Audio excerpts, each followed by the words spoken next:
recording here, like so. There it goes. Alright guys, what's up? Welcome to whatever episode of HexTcg Procast this is. Probably like episode 7 or so. Who It's knows? something like that, 6, 7. Too many awesome episodes to keep track of is the problem that we're having right now. Sorry for the short delay. We had a couple problems getting everything going. Skype and XSplit keep wanting to fight with each other, which you'll have that. So I guess they are girls. Tana, you've been a little while before you've been with us. One whole It's been a few weeks, yeah. What's going on? Do you have anything to talk about? Anything you're excited for? I know we're getting ready to go to Gencon. Yeah, getting ready to leave for Gencon tomorrow, so that'll be a pretty exciting trip. I'm really excited to play Hex and several other things. So Sure. that's about it. Just been playing some games, hanging out, trying out SoulForge a little bit. Oh my gosh, SoulForge is so cool.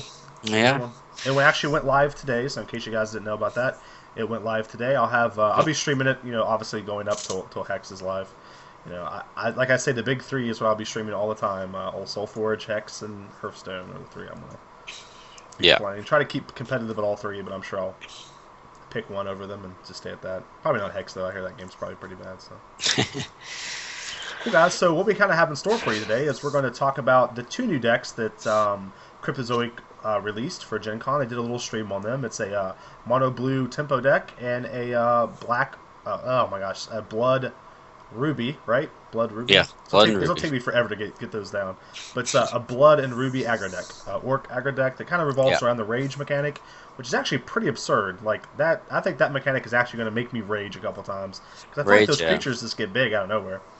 Yeah, they do. Yeah, so we're going to talk about those. In case anyone that's watching is going to Gen Con, you guys can kind of get an idea, a little scoop from the old Master Tata here, tell you about what decks you guys should probably be playing.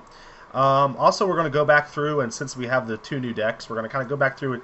Not going to touch on them too much, but just kind of go through and tell you what's changed with those decks, considering these two new decks that came in. So that's kind of our show today. There was two preview cards, and someone asked me about this while I was streaming Rogue Legacy. There is two new cards that got previewed. They're two green cards. We're not going to talk too much about them. The only thing you guys need to know is the first card they released is pretty bad, and the legendary, or not legendary, but the rare or whatever is actually okay.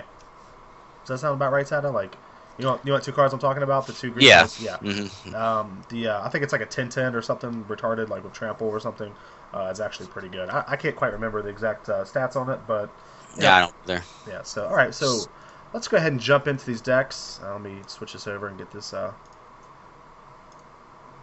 there we go. Looks a little janky, but actually Tata's the only one that looks janky, so that's fine. What's new?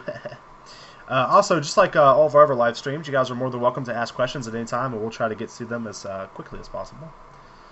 If you have any questions for Tata or myself, we will be here. So we'll go ahead and start with the two new decks. We'll start with the orc deck first. If you want to, Tata, I'm at HexTcg.com.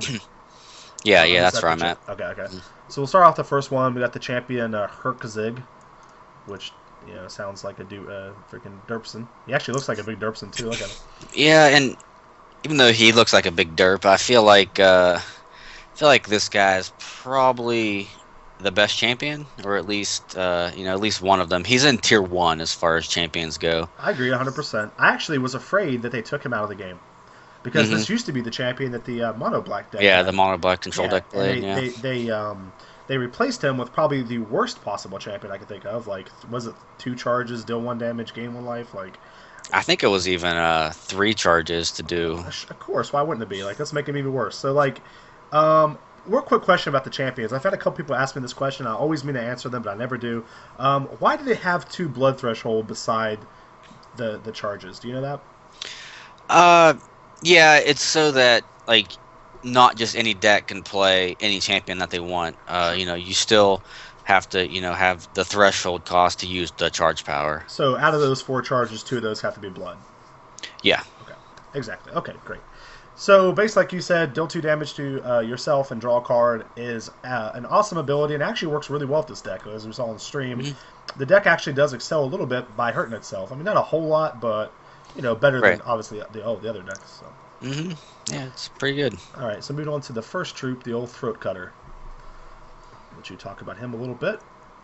So the whole engine behind this deck is, of course, the Rage mechanic, and it plays 4 Throat Cutters and 4 Fang of the Mountain God, which are both 3 drops, and it gives your or not Fang of the Mountain God, uh, and Endbringer is as the other Rage guy. He's a 5 cost guy.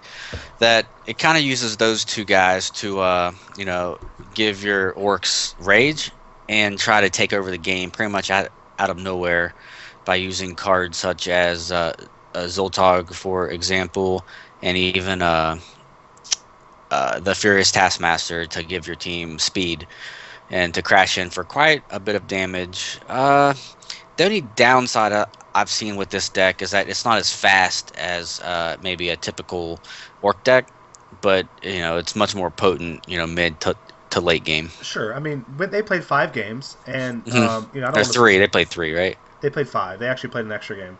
Oh, okay. Yeah. I don't want to spoil too much of what happened, but we'll say that the all the games that the Orc deck played, they didn't play Zoltog once. He never got the card, and Right. he still ended up winning games. So like Mm, obviously like that kind of shows you how powerful the deck is just on its own. Like you would think with yeah. a card as powerful as Zoltog, like you would almost have to get it out to win, and like he didn't at all. Like he didn't even see the card, and like still end up Yeah. doing very good. So Throat Cutter, I think, is very good. The Hmm. most important thing to remember about Rage when you go into Gen Con is it happens when they attack. Yeah. As soon as they attack, they get it. They don't have to actually hit you. They don't. It's not after the attack. It's when they attack. So really, this is a 3-2 for 3. Right. That's a good way to look at Rage cards. So pretty good card. It's obviously, like you said, a big part of the deck. So moving on to the Fang and the Mountain God. Yeah, Fang of the Mountain God and Savage Raider are your early drops, whereas Fang of the Mountain God is really the one that you want to be playing on turn 1 more often than not. Um, the combination of Fang plus your charge power to get your life total to be around 10 to trigger your Endbringer is super powerful. Like Endbringer is a guy that we're talking about next after Fang, but it's probably one of the key cards of the deck, and I'm pretty excited about it. But Fang just serves the pretty necessary purpose of being your 1 drop of choice that happens to be a 2/2 and kind of like advances other strategies for the deck. Yeah, for sure, for sure. Fang is really cool. I mean, it's one of those cards I feel like it reminds me a lot of Mountain Guide or whatever. Is that what it is? The red card for Magic? Goblin Yeah, Guide. Goblin Guide. I'm so sorry.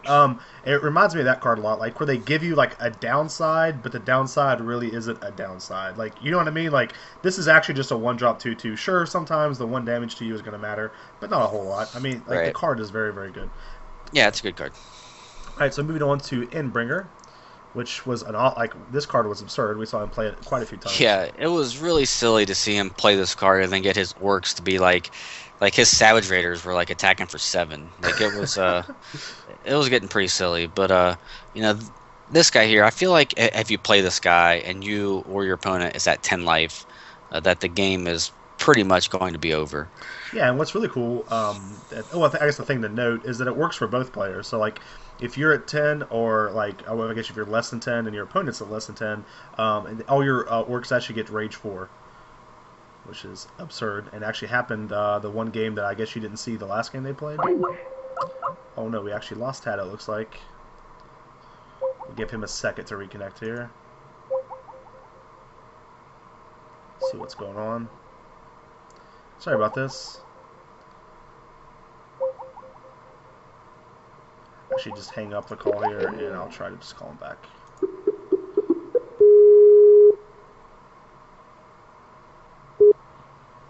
All right, There cool. we go. There we got him back. All right. Sorry about that, guys. Skype will do that to you. But anyway, what I was saying about Endbringer, it works if both players are at 10. So it does stack and Mhm. give you the ability to have Rage 4 on your orcs, which actually happened during one of the games that they Yeah. played. And like you were saying, his creatures got huge. They were like, well, when they attack, they get +4, just straight up. That's the thing. Yeah. Like, so even 2/2 creatures, are at 6 to attack just when they attack. So Yeah, it combos really well with Furious Taskmaster too to give him speed right away. yeah, So it's pretty powerful card. yeah, very good. So moving on to the next card. Savage Raider, which is kind of the back of the workhorse of the deck, really. Yes, Savage Raider, he just serves the same goal as Fang of the Mountain God, except not quite as good. But just a 1-drop 2/1, just your typical 1-drop beater. It is worth noting that this guy was changed to now he has to attack each turn if able, rather than he just can't block. So I feel like that's a pretty good change. Yeah, and it's a good change, to make him better. Obviously, like not being on the block is a big deal. Hmm. So it gives him a little bit more utility. Sometimes you can throw him out and block if you need to help race Right. or stay alive or whatever. Yeah. So not really too much to say about him. He got changed. He's still pretty good. Going on to the Raft Seeker. This guy is a pretty good little guy here. Yeah, he's a 3-cost 1/1 with Rage 2. I didn't like this guy at first, but after seeing him in action, I think he's a little bit better than what I think he is. I still don't know if he's that good. I think they're really just trying to force him into this deck just based off of like theme. But Yeah, I agree. I agree. I mean, he's still fine. yeah, I mean, he's a 3-drop, basically a 3-drop 3/1, and like Mm, that's yeah. okay. You know what I mean? Hmm. I don't know. I like for my 3-drops maybe to have a little bit more than one toughness. I mean, Sure. I feel like he's going to be a little squishy. We haven't seen all the removal or anything yet, but like based on the Gencon decks, he's good. Like he's playable. Right. Like, he'll Yeah, be it's fine in fine. the deck. Moving forward to standard, maybe not, but like he's for the Gencon decks, he's good. He's okay. Yeah. He's decent with the Ruby Aura, the one that gives +1/+0 and first Yeah. strike. Yeah. So Okay, so moving on to the Furious Taskmaster. Furious Taskmaster, I feel like, is the best card in the entire deck. He speeds the deck up by basically like a full turn, if not more. And being able to give Wrath Seeker speed, or Fang the Mountain God or Throat Cutter, giving these creatures speed is pretty huge. So I definitely like this guy. He used to be a 2/1, so making him a 2/2 is also a pretty nice boost to him. Yeah, I thought his effect cost more to cast too. No, it was always just one. Was it always one? Okay. Yeah. Yeah, I didn't know they buffed him up by one though. His toughness, so that's cool. Yeah. Yeah. All right. Yeah, I like this guy a lot. I mean, obviously, giving your opponent, I mean, any of your creature's speed is a very strong mechanic. I mean, like, in any creature you play out, you can just automatically attack. Is obviously Yeah. very good. So Hmm. something not to be taken lightly. And moving on to the last creature of the deck, Zoltog. Yeah, we talked about him a little bit. He's just in there for the control matchups. It basically just allows you to have him plus maybe like one or two other troops in play, and you're able to just generate constant, supply of Savage Raiders. So you don't have to like empty your hand and then get board wiped and blown out. Yeah. The thing too that I'm not sure. I'll have to look back through here really quick, but I'm pretty sure this is the only legendary card that's in any of the Gen Con decks. I don't think I've seen another legendary. I'm sure there might be, but I don't think Hmm. so. I think that, I mean, obviously that doesn't matter too much, but he's a very very strong card. So Yeah, he's pretty powerful. yeah, especially in these like Gen Con decks. I always like to think of these Gen Con decks like as like pre-cons. You know what I'm saying? So they're not going to be as strong as what you could build yourself, but they this card's going to be pretty easy to take over a game with, against any of these decks. None of these decks have a really good answer to them except murder. So Yeah. And to answer your question about the legendaries, Argus is actually, oh, you're right. Argus is and in there. and also Uzumi from the Shinhare deck. Oh, you're right. I actually thought she was a rare for some reason, but yeah, you're right. She is a legendary. That Or card, I just I think she's legendary. No, she's rare. You're right. Never mind. good shit on John's head. Actually, I might just be the expert on Hex. My name's Dusty O'Brien. If you guys need any questions, let me know. Okay, moving on to the actions real quick. Is the burn? Yeah, just your typical, one cost for two damage quick action. It's in there just to clear the way, and also burn the face if you need to. I kind of wish that this was Rage Fire, but burn's pretty good though. I'm not Yeah, gonna I'm really complain. surprised they didn't put Rage Fire in the deck. I guess maybe I don't know. Actually, I can't even make a good argument why they wouldn't put Rage Fire in the deck. It's just Oh, really Rage good. Fire is in the other red deck, so I mean, whatever. Yeah. If it was me and I was doing the blue tempo deck, I wouldn't mind sneaking a couple of these in there too. Yeah. This card is just really really good, and I think we'll see it in play obviously a lot in standard. It's just 1-drop, deal 2 damage is gets played a lot. So especially in like a core set like this, think it'll have no problems seeing play. So Right. moving forward to the old Ruby Aura. Yeah, Ruby Aura is just your, what I was talking about earlier. It's a combat trick that actually makes a Wrathseeker playable, I think. Two costs for +1/+0 and Swift Strike. It's pretty powerful. I feel like it's really good with Wrathseeker. It's really good with Fang of the Mountain God. It's really good with Throat Cutter. It's just good overall with all of your troops, and for what it does for the deck, it's worth the slots. Yeah, I mean, giving a creature just +1 isn't bad. In this deck, to be Hmm. honest, but giving it Swift Strike is pushes this card over to playability. I think people kind of forget how important Swift Strike is in combat. Sure. Given one of your crazy rage guys, First Strike or whatever is very very strong. It's gonna be hard to block him. The only way you're really gonna be able to beat him is with a removal. I mean, none of these decks have a way to deal with a over 4 power First Striker. You know what I'm saying? Like Right. it's there's no way to deal with it. So good card, like it in these Yeah, decks. I like it. All right, Insight Fury. Insight Fury. I don't really have much to say about this card. I don't like it. It's a 3 cost sorcery, basic action that gives any troop Rage 2. Uh, all of your guys already have Rage, so I mean, like I know it stacks, which is fine, but like I really can't see myself ever wanting to take a turn off and just give a guy Rage 2. I agree. I agree 100%. Like you said, I think it's one of those cards that's just kind of in the deck to fit the theme, Yeah, but not really like it's not a really good card. I would much rather them take this out and replace it with Rage Fire, right. or give us anything, replace it with Murder. Even like I don't care anything but this card Yeah, would make more sense to me. But you know, we have this instead. So right. you can't even use it as a combat trick because Rage obviously has to take effect Yeah, while they attack, and there's really no cool tricks you can play off with it.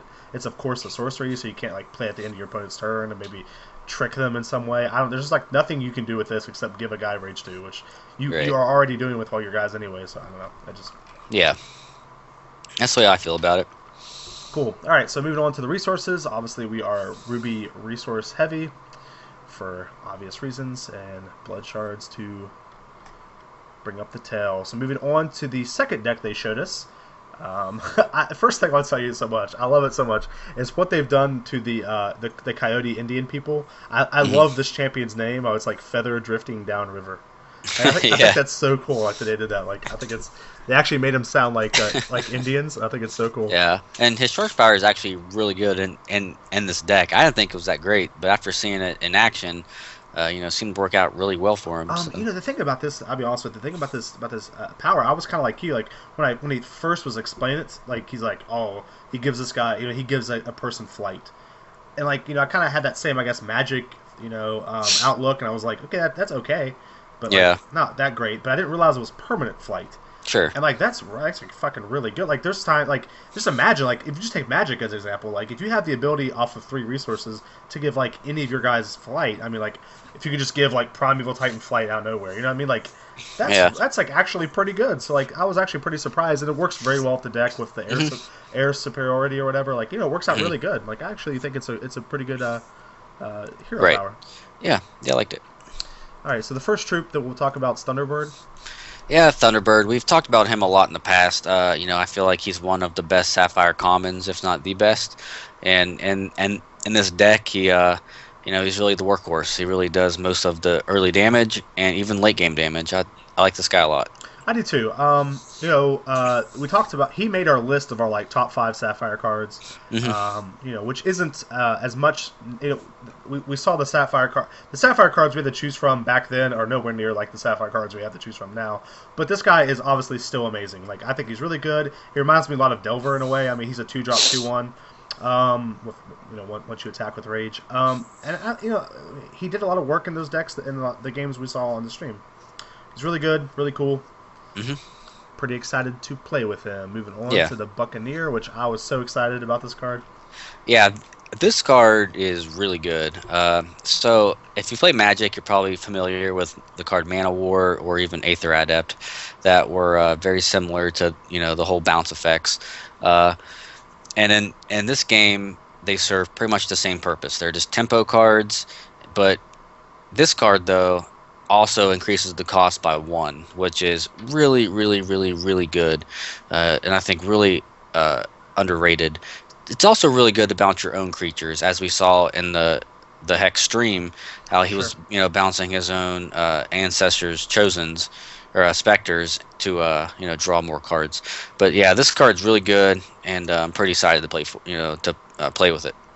Yeah, the thing about bounce, like like unsummon and things like you were talking about, that they're a cool effect in Magic, but they're just like a little bit short of being like awesome. You know what I'm saying? Like, Hmm. but being able to increase the cost of the spell, like Hex can do, really kind of makes bounce like a lot better. It sheds new light on it. I mean, you Hmm. can actually use bounce now as a type of removal. Like, if your opponent misses a land drop and you bounce one of their creatures back, and then all of a sudden now it costs 4 instead of 3, and they don't draw a land, you've actually removed that card until they draw, draw another spell, another Right. land, which is something that we're not used to playing with. You know what I mean? We're not used to that Yeah. ability. So Yeah, and something that's not going to come up in the blue deck, but could come up in some sort of like inspired deck, is you could play this guy with cards like the sniper and the legionnaire to get the triggers again. yeah, exactly. And like the Legionnaire is absurd. First of all, Yeah, like if we could replay his effect like twice, like I mean,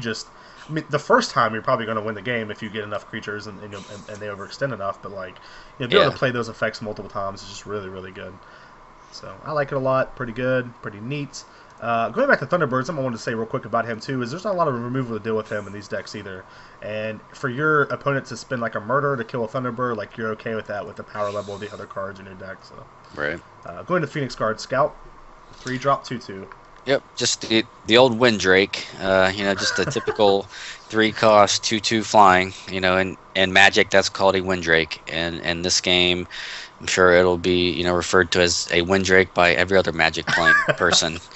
But it is what it is. This card will almost assuredly never see the light of day in Standard, but for this event, it does what it does, and it probably does it pretty well. Yeah, the old precon. Yep. All right, so moving on to what I thought was one of the coolest cards of the deck is the Wizard of the Silver Talon. Yeah, the wizard's pretty sweet. 4 cost 2/3 troop. When it comes into play, you make an owl familiar, which is a 1/1, and the owl is really cool because when it does damage to an opponent, uh, its master, which will be the wizard, gets a permanent +1/+1. So that's pretty sweet mechanic that you can only do in an online game, and I'm pretty pumped to try that out. It seems like a really good card. Yeah, I think it's really neat. Again, it's one of those really cool interactions that we're not used to seeing. Hmm. And this guy's even good by himself. 4 drop 2/3 isn't terrible in the Sure. precons, and you can give him flying, and he works off air support. Sure, he's okay. And then if he only made a 1/1, like that's still pretty good. But the fact that his alpha mirror can also pump him is just icing on the Yeah. cake. It makes them really really good. And actually, we'll probably see some standard play out of this guy. I would imagine. Like he's actually not too bad. Yeah, it's good. Yeah. So moving on to what I think is the coolest card out of all the Gen Con decks, the Ancestors Chosen. Yeah, Ancestors Chosen's pretty sweet. The problem is he's not very good past like the early game. So if you draw him like turn 4 or 5, like he's not going to be anywhere near as good. But he's very powerful if you play him on turn 1 or 2. The specters that he creates are 2/2 flyers for 1, and when they interplay, you draw a card. So it's really good if you can chain them, which as we saw in the stream is like very possible. Oh yeah. So I definitely like him. Yeah, no, he's really cool. I mean, he gets a lot of value. I mean, like you said, the only thing that sucks about him is he has to be in play for a little bit to really get the most value out of him. But as soon as you draw 1 or 2 specters, he's more than made up for his 1 mana cost. So really Yeah. cool. So moving on to the Cloud Titan. Cloud Titan is again just one of those cards that to rip off a magic term again, it's a air elemental. Like that's exactly what it is. It's a 5 cost 4/4 with flying that has two blue thresholds. So air elemental was amazing and limited, and I can only imagine that this guy is also going to be very good in this type of tournament environment. Yeah, he also has the lightning punches. Like, look at that. That looks terrifying. Right. Yes. He also is lightning punching people. Yeah, like you said, vanilla 5/4, 5 drop 4/4 flyer. Hmm. In these Gen Con decks, a 4/4, is just actually hard to deal with. There's Right. not too, I mean, even the big win con of the mono black deck makes you like sacrifice a creature, and it's a 5/4. You know what I mean? So this is like a Hmm. 4/4 that's actually going to be a 5/5 if you have air superiority out. Right. Very good card. I like it. Yeah. Sure. So moving on to the Excuse last me. card, I think the most interesting card of the deck, the Flock of Seagulls. Yep. Flock of seagulls. Basically like a fog bank. It's an 0/1 with flying. That's defensive, and you just stop all damage done to it. Like it's very, very, very good against the red decks, as we saw. They either have to burn it or it just blocks all day. Yeah, and it's like you're okay with that. If they burn Right. your flock of seagulls to keep, your Thunderbird still lives because of it. Like you're okay with them, burning this 0/1 defensive flyer guy. So Right. also with air superiority out, he also can kill stuff. Yeah. Sure. So that's something not to take lightly. Yep. Speaking of which, you have the card right there, 2 cost constant. Troops you control with flight get +1/+1. So this is the namesake of the deck, and just make sure Cloud Titan into a 5/5. It makes your Thunderbird into a 2/2 with Rage 1. It just makes all of your cards just overall better. Um, you know, I I don't quite know how I feel about this card overall just yet. I really like to play this deck first and find out, but it's tough to say. I feel like might be like a win more card, but it's I agree. worth trying. I think any card that like does this is has the potential to be a win more card. But I actually think that you're actually going to be able to get a little bit more value out of this card than what people first might think because of the champion charge power.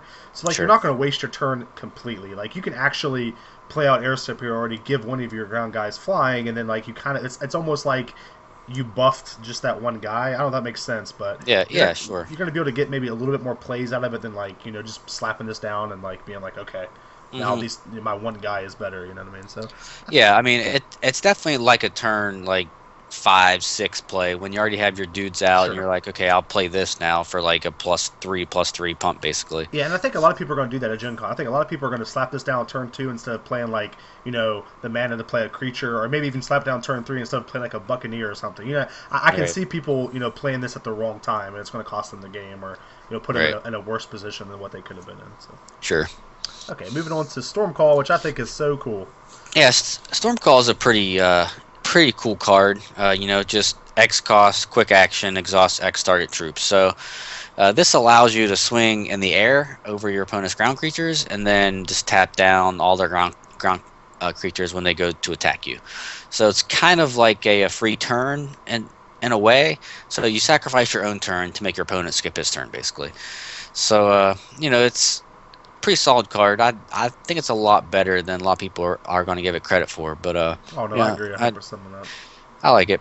I could even see it being used in standard. To be honest with you, I could see Maybe, sometimes yeah. like they have a one of or maybe in sideboard or something. You could say control decks might want to use this to stall out one turn, then the next turn like board wipe or something. Right. It's hard to tell, but the card is very cool. I think it's definitely unique in a way. I don't think I've ever seen a card like this before. I've seen Hmm. like exhaust two troops or whatever, but I've never seen a card that you could pay X and actually just tap out them completely. So Right. I think it's really really neat.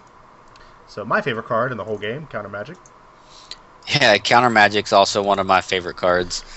Just interrupt target card, and each card in an opposing zone with the same name as that card gets permanent cost +2. So that's this card is really, really, really good, and I think it's a lot better than what people realize at first glance. But it'll certainly see play in standard. I actually Yeah, think this whole deck is a lot better than what people are going to give it credit for. probably. Yeah, Yeah. it's one of those decks that takes a little bit of finesse to pull off, but if you do, it's going to be really hard to lose. And Yeah, and, it's a and, good deck. and, and and it's because of this card right here. Like the more you know about the other decks, the more you know how to put them behind with this card. Right. If you counter magic the right card in the right deck, like you're just going to cripple them. Yeah. And it's a shame we don't have a way to look at their hand. You know what I mean? To actually, if someone has a multiple copies of a card, you know what I mean? Like you can just Hmm. really shut them down by counter magicing it and putting them behind a couple turns. But yeah, like like against the red black orc deck, for example, if you counterspell like a throat cutter or something, that's really gonna set them behind, Oh, sure. quite a bit. Yeah, especially if they have more than one throat cutter in their hand. Like that's this card just has the ability to blow them out. And what's really cool about the card too, if I'm reading it right, even if they have like a throat cutter out in play and you counter magic another one, the one in play still gets +2 cost. Right? Correct. Yeah, it does. So then if you bounced it with a buccaneer, it would Yeah, still So yeah. That's it's pretty good. yeah, it's really good, really good. So moving on to Sapphire Aura. Yeah, the auras are all just whatever cards. Like I feel like they're going to be pretty decent in like drafting and sealed, Sure, but sure. like as far as standard and even some other forms of constructed goes, I don't think they're that good. But in this deck with the air's superiority, it's fine to play it on like a wizard of the Silver Talon or even like a Buccaneer or something. I'm sure it's fine. I also just realized, looking at this, that they actually forgot a card. Which one They didn't put the bounce card in, the 3-drop bounce card. was that in the and on the stream? Yeah, they forgot to put that card on the deck list. I'll find it real quick on the Hex pushing a wit or whatever. But anyway, before that, I'm sorry. Yeah, Sapphire Aura. Like you said, it's going to be like a cycle, I guess, of cards. Obviously, every shard is going to have their own aura card. This one, whatever, +1/+1 of flight. Great. I actually like it better than the Ruby one, but that's like Yeah. I mean, it is better than the Ruby one, mainly because the flight is really relevant with cards like Air Superiority. So. sure, and even the plus toughness. You can get a couple of your guys out of burn rage too. Hmm. So you know. Cool, neat. I'm gonna find that card real quick on Potion of Wit, real quick. Why don't you talk a bit about? Let me switch it back over to our dual faces here. Here, Uh, I'll talk about the other decks real quick because I wasn't here last week. okay. Just quickly. Overall, I think that the blue deck is probably the best deck, or at least up there. My favorite deck is actually the Diamond Life Gain deck. I played similar decks in Magic to pretty good results, and I feel like it's really powerful if you can hit the right cards. Righteous Paladin is really good. Phoenix Guard Aeronaut's really good. Living Totem's really good. Like all the cards are just by themselves just really good. So I think the white deck's good. Yeah, the Aeronaut is actually absurd. Yeah, the Aeronaut is actually probably one of the better cards in the deck. Like it just kind of stops your opponent from doing what they really want to do, and it's pretty powerful. And it has some pretty neat combos with Radiant Armor and the Chimera Guard Outrider, where you can attack for basically like infinite. So it's pretty powerful there. And of course, Eternal Youth is also pretty strong in this deck. Not only does it trigger Righteous Paladin, but it also prolongs the game to where your captain of the Dragon Guards can kind of just start taking over. So I like it. The mono red deck, I'm not a huge fan of it, but it does have Inferno and Ragefire in it, so that's something to think about. But both of those cards are very, very good. Yeah. The mono red deck I think is a little weak, but it definitely has, like you said, those two power cards that have the ability to probably just snatch away games. You know what I mean? Like, Mhm. there's going to be times where you're going to get like, and that's actually how aggro kind of works a lot anyway. Especially mono red. Sometimes they just get that nut draw and you just can't beat it. Like, you know what I mean? Right. Like whether or not you get that 2 games in a row, or the course of the best of 3 is up Yeah. to your luck, I guess. But Yeah. Although I do think that the most popular deck is going to be the Shinhair deck. I said the same thing when I had to do the thing by myself because you abandoned me. I said that I thought the Shinhair deck was going to be the most popular. I really do think it will be. Yeah. Even after the blue deck, I actually think the blue deck has potential from like the better players. I don't want to sound like arrogant when I say that, but like the blue deck just really I think will It appeal to a lot of more skilled Yeah, players. exactly. Yeah, it just Um, appeals to other people. Like it- this Shinhair deck, while it looks cool, like it's most Magic players or like other game players, they see this and they're like, not really my style of deck. sure. So, but yeah, I mean, the blue deck, the white deck, uh, the black deck's okay, but like not great. But but anyway, like I'm sure that Dustin and I will play every deck, and Yeah. probably several games, and I'm sure that we'll be able to report our findings based on that. But just from first glance on paper, like the white deck and the blue deck, to me, and the Inspire deck, those are like the three like best decks, I think. Yeah, I will for sure try my best to play every deck there. Hmm. But it's gonna be really hard to get me not to play the blue deck every time I sit down. Like, I swear to God, the deck is just like I'm a Delver player, obviously. Like that's the deck that I love to play the most in Magic. Like I said, I haven't played Magic very much, but that was my favorite deck, and the blue deck is very similar, I guess, kind of to it, where it has that tempo feel. I love tempo decks; they're my favorite deck. So obviously, the blue deck is going to be, in my opinion, like it's going to be hard not to get me to play that deck just over and over again. I feel like you can just blow people out with that deck, like just if you outplay them, and I love the feeling of doing that. Actually, couldn't find the bounce card on the Potion of Wit, but I actually found it on stream. I actually just pulled the stream back up. It's right here, so I'm waiting for them to blow it up, and then I'm gonna pause the stream and show it to you guys. So it's actually it's a 3-cost 1-drop, 3-cost 1 threshold card. Yeah, they might have taken out counter magic and put that in for it instead. That or made some sort of change there because I don't like Yeah. they didn't have counter magic on the stream unless he just never drew it. Yeah, you're right. Maybe they did. I'm trying to figure out like maybe if we add up these numbers real quick, does it add up to the like 60? Like I'm really bad at math, so that's probably I'm like see. Yeah, 12. the blue deck adds up to 60. I already counted it. Oh, okay. Yeah, so maybe they did do some changes to it. If they take counter magic out of the deck, obviously that's going to be a big deal. HexTcgPro, is that our website? Yeah. Who's on HexTcgPro right now? Me. Um, yeah. So if they take out counter magic, that's going to be a big deal. Let's say that's what they do. Let's say they take out counter magic and they replace it with the bounce spell. And all it is a 3-drop bounce spell that you can bounce any permanent, right? Yeah. Not like non-land permanent. What do you think about that? Do you think it makes the deck weaker? Do you think it's Nah, like I don't think it really makes it weaker. I mean, it just makes it like slightly different. That's all. So I mean, it's instead of counterspelling something, you just let it resolve and then bounce it. So makes Buccaneers slightly less good, but it's still fine. Yeah, here actually show the. I'm gonna show it real quick for you guys. Flip back over, put it on here. Here's the card. It's called Time Ripple. It's a 3-cost 1 blue threshold. Put target card into its owner's hand. It gets permanent cost +1. Right. So I mean, it is the only way to deal with constants in the Gencon decks. One of the only ways. I think that the artifact deck plays a chaos key. I don't think it does it? Uh, bu- bu- I don't remember. No, it doesn't. And I wish it No, would it have. doesn't right now. It makes. I think it would have been a good addition for him to do that. Mm-hmm. So running through the decks just super quick before we finish this up. We haven't been running that long, so real quick to kind of make this a little bit more detailed for you guys in case you missed my last post again because Tada abandoned me.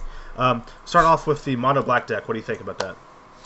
I think it's the worst deck. I agree. It's like before the blue deck came out, it was my favorite deck because I just love I love the black feeling, like just killing stuff, but it doesn't have the cards. I think you might be able to kill a lot of stuff, but I don't think you'll be able to win very well. Like it doesn't really have that well of a win con. I don't like it. Yeah, I agree. Moving on to the Hopper deck, we said that's probably going to be the most popular deck, and it's also probably like the 4th best deck. I mean, the deck is fine. It's the deck is fine. The only card I don't really like in this deck is the freaking Mishwaki. I hate that card. It's like one of my least favorite cards. I feel like it's probably one of the best cards in the deck, though. Sadly, so I just feel like it sets you up to just get completely blown out. And Sure. I'm not saying that like good players are going to use it like that because they won't. But there's going to be so many people at Gen Con. I know I'm gonna call right now. That'll be like Mishwaki, kill all of my guys. right. I have this 2020 now. You're in for it, and then Then someone murder. like murder or like enter conflict or something. Yeah, sure. And then they're gonna be like, this game sucks. But I just could see it already, and I just don't want to have to deal with those like questions and those Yeah. crybabies and shit. So I just hate that card. Well, Well, against the black-red deck, it's obviously insane to just go Mushwaki, sacrifice all of your creatures because your Yeah. opponent can't kill it. Yeah, and So that's another reason why it's really smart to look at these Gen Con decks before you guys go in there, because if you know what deck they're playing, and what's really cool is you can tell what deck they're playing by just looking at the champion if you memorize the right. champions well enough. Hmm. So that's really cool. But the this deck, I don't like the Mushwaki obviously, but I think the deck is actually pretty good. It actually has one of the stronger champion powers to go with it as well. Yeah, So, sure. moving on to the Polka the Conflagellator deck. I think this is a Hmm. mono red deck. We talked a little bit about it just a couple seconds ago. It's okay if you want to play aggro deck though. There's much better decks I think to choose from than this. Yeah, the black-red deck is probably a little better, even though it's not as fast. It's a little more consistent, I think. Sure. But You also this, you also get the burns too from the black red deck too. yeah, You it's lose just the Tormentor, the unmerciful Tormentor that gets +3/+3 if you have no cards in your hand. He's pretty good in this deck just because all of your cards cost like 1 and 2 resources. yeah. So, you have Veteran Gladiator, which costs 3, which is actually the only card in the deck that costs more than 2. So, I mean, like, other than Ragefire and, no, Ragefire costs 2, other than Inferno costs 4, that's right. But, Yeah. like, other than that, like, everything costs, like, 1 and 2 resources. Yeah, sure, and like it's very lucky, but there's times where like the black decks make you discards with their corpse flies. You could run Sure. out of cards pretty quickly, and you have this guy to play Mm, out and I guess to kind of yeah. take advantage of it. And let me tell you how that mono black deck has no way to deal with a 4/4 that costs 1 except murder. So like it's just Yeah. this card. I mean the Tormentor card. It'll probably win people games. I could see it happen. Yeah, well, and the Witch is actually, Oh uh, yeah, yeah. I actually talked about the witch. Yeah, the witch is so cool. I want you to say what you yeah, think about it. she's very good, but against the white life gain deck, they don't have any way to actually kill her. They don't. So yeah, so you just can't gain life anymore. I'm glad he thought that. I said the same thing. I think it's so funny because like I Yeah, think there's so many people that will get blown out with this card and not even know about it. Like they'll be like, I have yeah, this really cool life gain deck. Yay! yeah. Whoa, what the hell does this witch do? The Like, only thing you can do is cast Repel, and that's getting like extremely lucky. well, Like if you're if your opponent is like a really good gamer and they know the deck list somewhat, they can be like, oh, this mono white deck can't kill my witch unless I attack or block. So they just like will just leave her there, and you can't gain life. So it's I know you're pretty so right. You're so pretty right. hilarious. So that's a Yeah, little insider tip, guys. If you're playing the mono red deck against the mono white deck, don't attack or block with the witch because yeah, you're gonna blow them out if you get this card. sure. Okay, so that's really funny. Moving on to the life gain deck. What do you think about this deck? Obviously, you said it's your favorite deck. Yeah, it's my favorite deck. I also think it's one of the most powerful decks. I You agree. know, Captain of the Dragon Guard's really good. The Outrider's pretty solid. Living Totem's good. Phoenix Guard Aeronaut's good. Righteous Paladin's pretty good in this deck. Plus, you have Eternal Youth, Inner Conflict. You have 4 Inner Conflicts, which is really good.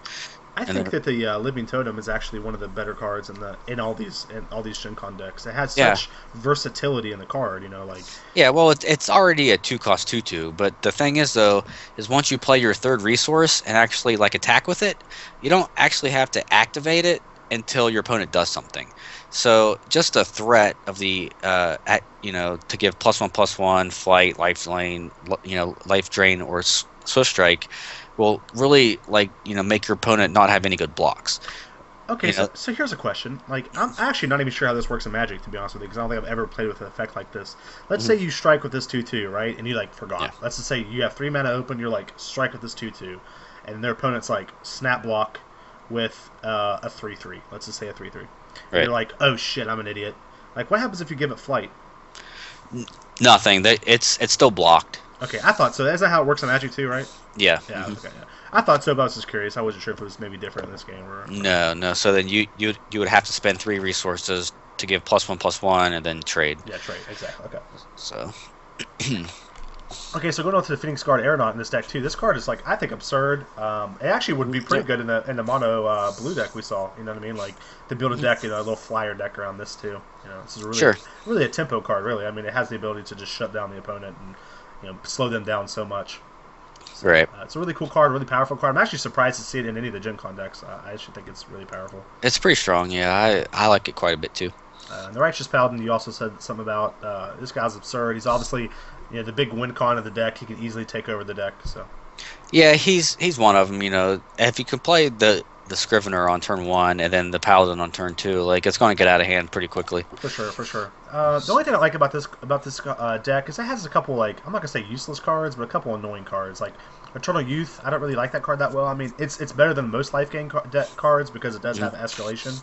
Right. But it's still, I really don't want to pay 3 mana just to gain 5 life. I guess I don't really, that's not a big Sure. for me. I mean, yeah, like it's not spectacular, but it's second time you cast it to gain 10 is, pretty strong. And if you could actually cast it a third time to gain 20 life, like that's pretty Sure. insane. No, you're not wrong. Also, Inner Conflict though is like one of my favorite cards in the deck. I think it's not a removal spell, like we talked about with the Witch, but it is good enough for a lot of the decks we've seen. So. Yeah. So, Nice. moving on to the artifact deck, I also like it quite a bit. I'd like it a lot more if it was red and played the specialist that does damage equal to the number of artifacts you control. Yeah. But other than that, like, I mean, we saw this deck in action, in one of the early streams, more or less. But it's a lot of fun. It's probably my second favorite deck, just because like I like playing artifacts. But I don't know. I'm actually surprised to see Argus in the deck. I'm surprised that they put that kind of card in these kind of decks. I mean, the card's very, very powerful. Sure. And there's really no way to really deal with it with the cards in here except Murder, obviously. Murder. I like that card a lot. Obviously, my feelings of the construction plans inspiration engine. I hate that card. I hate any card that has the word random in it. But I think the people will win games with this card. Right. I could see them just getting super lucky and be like, "Oh, an Argus, that's cute." Try to get, "Oh, another Argus, haha!" Like get shit on, Dusty. But yeah, I mean, it does play Volcanon, and I think Volcanon's one of the better cards. For sure, it's like one of the biggest big win cons in the deck. Volcanon's really cool. I think we're going to see actually standard decks take advantage of Volcanon as well. So. Yeah. Then of course the last deck that I haven't talked about is the Inspired deck that I think is also very good. One of the reasons why it's good is Blessing the Fallen, which is obviously really really really insane, but also the hero power to 5 charges to create was it a 3/3 or 4/4? It's a 4/4, I think. No, it's 4 cost 3/3. Yep. Right, but because it's a 4 cost, it's going to get inspired by all of your Inspire troops. Yeah, and I talked about that a little bit last week or whatever. Looking like for her to make a 4 cost 3/3 like seems like compared to the other hero powers, it's actually not bad on its own. To be honest, like it's actually not too bad. No. But like the fact that it gets inspired by a lot of your other troops is actually really really cool. So this isn't just like a vanilla 4-drop 3/3 in this deck. It's actually a vanilla just a 4-drop X. Like you don't know what it could be. It could be First Strike. It could be +1/+1. Just so many different things it could get. But it's actually really cool. Yeah, it's also really cool to note that, like, say on like turn 5, because the power takes 5 charges. Say your opponent just wiped your board. They played a burn on something. Maybe they murdered something. You made some blocks to trade. On turn 5, you can slam down like Blessing the Fallen, and then use your hero power to just like immediately get all the Inspire triggers on your new dude that you just put into play for free. So now all of a sudden your troop that just came into play has speed and +1/+1 and like another +0/+1. Oh, sure. It's just it just starts getting out of hand. Oh, like what you said, you can actually use Blessing the Fallen of kind of like a combat trick, like not a pseudo, I guess, like combat trick. Like you can literally just play this girl out, like be like, here she is, here's Amanthe Elite, and they're gonna be like, oh wow, 3/3, you gives a shit. And the next turn you're just gonna drop Blessing the Fallen and be like, oh, actually she's a 6/6 with First Strike and like Steadfast, all this other shit, and they're just like blow them completely out of the game. You know what I mean? Like, the Blessing the Fallen in this deck is. I'm glad we're talking about it because I feel like this card is absurd. This is actually in my opinion, one of the most absurd cards in the Gencon deck list. Like, the power this card gives you is just unbelievable to me. I actually am surprised it's still a card. Like, I thought they would be like, oh shit, we messed up, and actually just, like, delete it. because like this card I feel like it's just like has the ability to just be absolutely absurd, especially if you combine it with the Legionnaire. Like and this card is going to be insane. It's a board wipe on a creature that deals damage to your champion. And like in the Gen Con Yeah, decks, like you and like just take the Orc deck for example, right? The Rage Orc deck, like they don't have guys over 2 toughness. So yeah, you actually just play this guy out, clear their board, plus hit them for ever how much, and then just now you have a 4/4. Like I don't know, like I could yeah. just At go on least and a on about this 4/4. deck, but I think this deck is probably the most powerful deck at Gen Con. It has the potential to just steamroll people. Like Yeah, it's definitely one of the top decks. So I don't we'll know, see. and if you hit your curve, you know what I'm saying. Like obviously all the other decks are like that too, but like if you this deck has the potential to have like such a big nut hand. You know what I mean? Like Yeah. just I don't know. I think this deck is just absurd. It's so cool too. It's pretty neat. Yep. I So agree. how would you what was your 3 favorite decks out of all the decks? The Inspired deck, the white deck, and the blue deck. Cool, cool. I think I would have to go with almost the same thing, except I'm going to say the blue deck, the Inspire deck, fuck your old decks, and go with the mono black deck. Yeah, yeah. I mean, that's what I think the 3 best decks are. And my 3 favorite decks are probably going to be, the Artifact deck, the white deck, and probably the blue deck. But, the Inspire deck looks cool, but Yeah, I don't know how much I'll enjoy like actually playing it. sure. So no, I agree. Like those are my 3 favorite. If I had to go with my the 3 I think are the best, I would cut out the I forget which one you said. I would cut out the Artifact deck I think you said and replace it with the Shinhair deck. I actually think the Shinhair deck is probably in the top 3 decks. I actually think it has the potential to just win the game with like Right.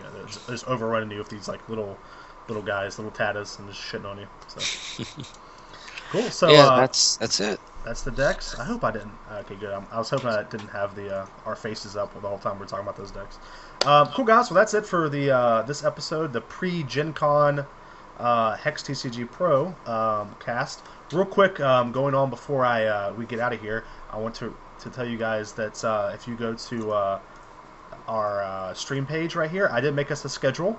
So you can check this out every time I stream every week. I'll have the time and date of all of our streams, and then I'll replace the stream date with an actual link where you can go watch our streams. So that's really cool. Also, this will be uploaded on YouTube, so we'll have it updated right before we leave tomorrow.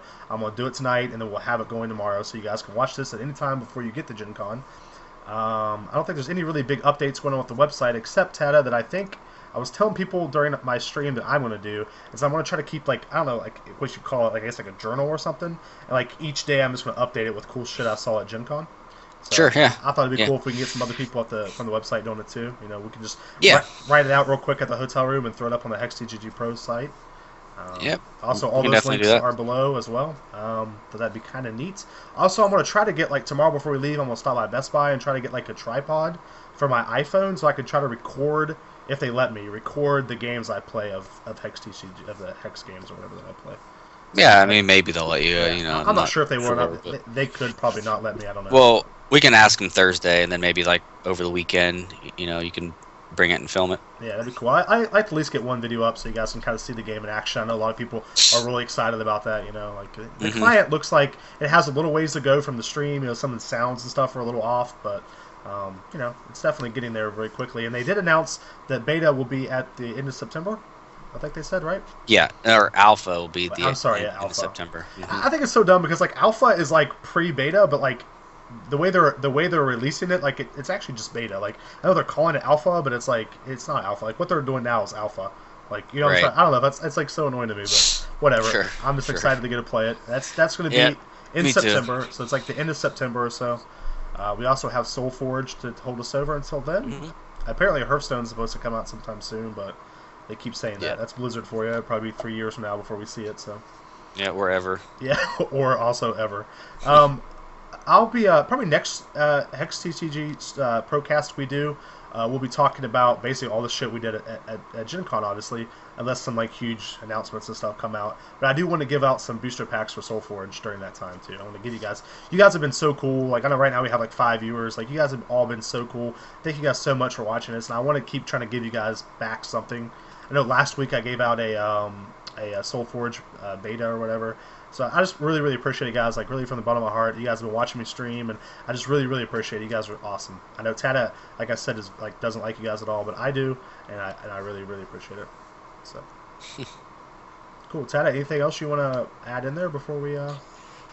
Nope, I think that's it. We're pretty excited for Gen Con, and can't wait to you know write all about it. For sure, guys. Do you guys have any questions before we go? You're more than welcome to ask. I'll like kind of keep it up here for just a little bit before we exit out. I'm also going to try to bring you guys as much SoulForge info as I can as well. I know I've had actually a lot of people ask me about some SoulForge stuff, so I'm going to go by their booth too. They're like Stoneblade Games, right? Is that their thing? Uh, Stoneblade Entertainment, I Yeah, think yeah. is the name of the company. Stoneblade. What booths are you the most excited for? I know like you go every year. Like this is my first Gen Con, but I know you go like every year since like the 60s Right. probably. Or Well, Fantasy Flight Games always has a really sweet booth. You know, excuse me for a second, I got to sneeze, I think. Okay, maybe not. Cryptozoic's booth is always pretty sweet. So, this year probably even more so because of Hex. Um, yeah, they you know, actually announced what halls and stuff they're going to be in, right? They said they're going to like yeah, the computers are going to be in G Hall, whatever the hell that means, and then their booth is like 7:30 or something like that. yeah. Well, there's the one big hall where all the companies are, and then there's the game hall basically where the TCG room is, Oh, and cool. that's where the land center will almost assuredly be. But it's gigantic. Now, are, Anyone who's ever been to Gen Con knows what I'm talking about. But like, if you haven't been there, I can't even describe how large it is. now the like the game hall or whatever is that open all the time or is like will Yeah, they, 24 so hours. will you be Hmm. able to play Hex like 24 like or will they have a certain time and then shut it down or do you know? I I mean, I assume that they're gonna just have it open 24 hours. I don't see why not, but that'd we'll be see, I freaking guess. awesome. Yeah, cool. Yeah. All right, so you're excited for Cryptozoic. I agree. Fantasy Flights always have like I know last year they did what Netrunner was their big Yeah. release or whatever, and that Yeah. was like Mhm. obviously a big deal. Yep. Anything else? Any other companies you're super excited for? Well, all the big companies have ginormous booths, like Mayfair Games, Fantasy Flight, all of them. They all have really big booths. So, just walking around, seeing the booths. I have a ton of Magic cards that I'm selling and unloading finally. Sure, Uh, sure. so it's it'll be a pretty fun trip. I set up a I have a press badge this year, and I set up an appointment with uh, Rob Doherty and Darwin Castle, like two Magic Hall of Famers, who they made the game engine for the card game Ascension, and they also have a new game coming out now called Star Realms, I think it's called. It's a deck building game, Oh and they're shit. doing like press only demos. So I was able to, schedule one of those, and I'm pretty pumped about that. Yeah, So that's awesome, dude. That's so cool. yeah, we'll see how that Yeah, goes. sure. I wonder if we can get any like exclusive talks with like any of the Cryptozoic people. I know you even know you actually know some of them. So Yeah, I know all of them, but like I'll probably talk to Will or Dan or someone and see if they have time for like a quick interview, or even Corey. So yeah, well, if you so can we'll do see. that, I'll just record it. Like I'll use my iPhone or whatever. I'll record it. And we can maybe try to put it up on the site. We'll figure. Like I promise, guys. I know a lot of people's been asking me like during my streams. I promise that like even though we're all going to Gen Con, we'll still have updates somehow. Like Yeah, I don't know what we're going to do yet. Like obviously we're going to be there as much as possible. But we'll still find a way to get at least a update up somewhere. Like we promise, we're not going to just leave you guys with no info. Like you right. losers didn't get to go. Sucks to be you guys. Like. Yeah, I'm actually pretty excited for Fantasy Flights as well because I love Fantasy Flights. I think that they're such a cool company. They always have like a cool. I think they're like one of the coolest living card game companies. Actually, I think like they're like one of the only really, but they have always have some really cool games. All their games are really fun to play.